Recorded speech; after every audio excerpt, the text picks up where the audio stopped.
Hello and welcome to Children's Church at Jersey Baptist Church this morning. I wonder how your week's been. How might you describe your week with emojis? Maybe you've enjoyed being out in the sunshine each day and being with your family instead of at school. Others of us might have got angry, perhaps at other people, or about having to do schoolwork at home. Maybe you've been feeling sad because our everyday life has suddenly become really different. Maybe you've had a mixture of these and other feelings. Well, being stuck at home all day does, of course, have the advantage of having more time to play with our toys. And for Finn's birthday in December, he got a really great magic set, and I've been trying to perfect my conjuring, my magician skills, which I'd like to try out on you, if I may. So, now, ladies and gentlemen, boys and girls, I am going to make the coronavirus disappear. Do you think I can do that? Here we go. Let me place it in my special bag. Can we see it's in there? There it is. Now, abracadabra, doo-doo-doo-da. Let me see if it's disappeared. Is it in there? Has it gone? Let me open the zip at the bottom. It's completely empty. Have I made it disappear? Well, I've got a bit of a headache, a bit of a dry cough, and I'm just a little bit achy. Let's look again. Oh no, it is still there. Maybe I don't have the power to make sickness disappear after all. None of us have power over coronavirus, do we? But God does. He has power and authority over all things, and he cares for us. And we're going to see God's power and authority over nature at work in our true story from Exodus this morning. But first, let's play a game, Thumb War. I wonder who knows this game. So, this game is played in pairs. And what we need to do is clasp each other's fingers with your hands sticking up, and then one player announces 1, 2, 3, 4, I declare thumb war, and then each player has to push their opponent's thumb down on the opponent's hand, and the one who's managed to do that, push the other one's thumb down on their hand, is the winner of that round. And you need to play first to 3 points. So while you do that, why not pause the video?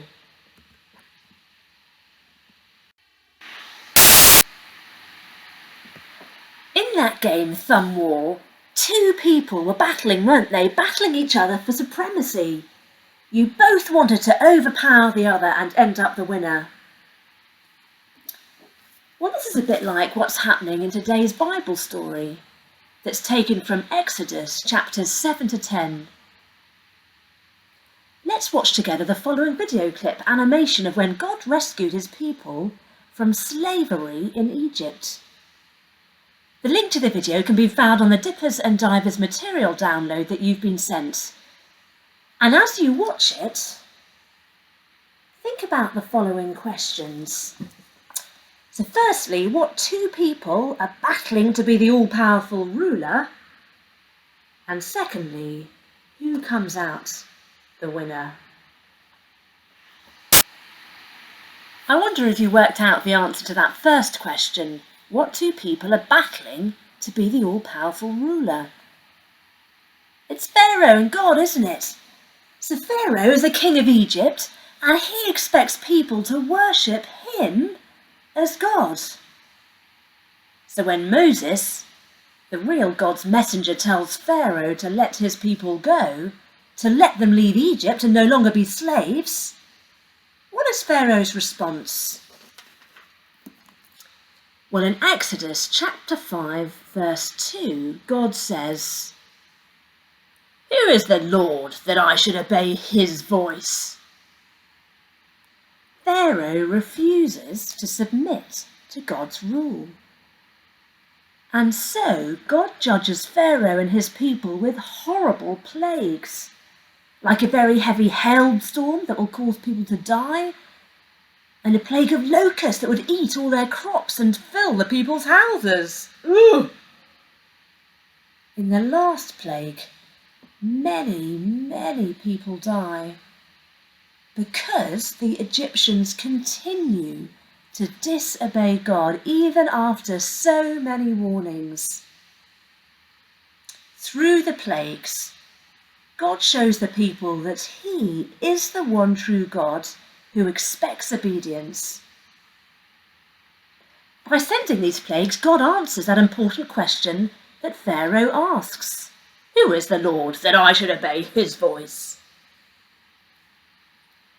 We read in Exodus chapter 7, verse 5, "The Egyptians shall know that I am the Lord when I stretch out my hand against Egypt and bring out the people of Israel from among them." God sends these plagues on Egypt to show that he is the one true God and that he expects obedience. I wonder, have you ever asked that question? What right have you to tell me what to do? Depending on who that person is, they either do or they don't have authority to tell us what to do. Isn't that right? So if the head teacher of your school asks you to come to their office at break time, do you obey or disobey? I hope you'd obey, as your teachers have authority over you, don't they? How about if your little brother tells you to go and bring him a drink? You might choose to obey, but he doesn't have the right to insist on your obedience, does he? What if your mum asks you to pick up the rubbish from the back of the car? Do you need to obey or can you disobey?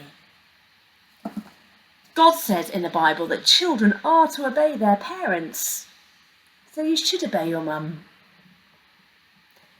Well, and grown-ups, we have people that we have to obey too, so if when I'm driving a policeman tells me to pull over and park the car so that he can talk to me, of course I need to obey.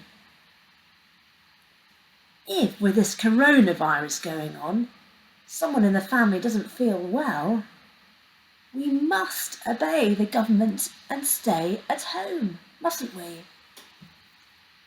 Because disobeying the authorities God has put over us can have serious consequences. But what about if God himself tells you to listen to and obey him? Do you do what he asks? Do you obey or disobey? And different people have different ideas about that, don't they? But God has told us in the Bible so we can be sure that, like Pharaoh, when we live our lives ignoring God, not listening to and obeying him, there are consequences. There are consequences now, particularly in terms of a broken friendship with God and with one another. But even more importantly, there are serious consequences when Jesus comes back to judge the world. When all people will be judged for the wrong things we have done and thought and said in our lives. We all, like the Egyptians, deserve death. But like in the Exodus, God has provided a rescuer in the person of Jesus to save us from the penalty that should be ours. To finish, I'm going to read from John chapter 3, verses 14 to 17. And this is such good news. So just as Moses lifted up the snake in the desert, so the Son of Man must be lifted up, that everyone who believes in him may have eternal life. For God so loved the world that he gave his one and only Son, that whoever believes in him shall not perish, but have eternal life. For God did not send his Son into the world to condemn the world, but to save the world through him.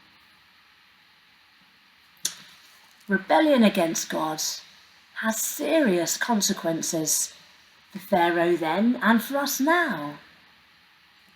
So let us listen to and obey God and trust his Son Jesus so that we need not perish but have eternal life. Well, why not spend some time now and your families thinking more about this true story, and there are resources that have been emailed to you to help you to do that.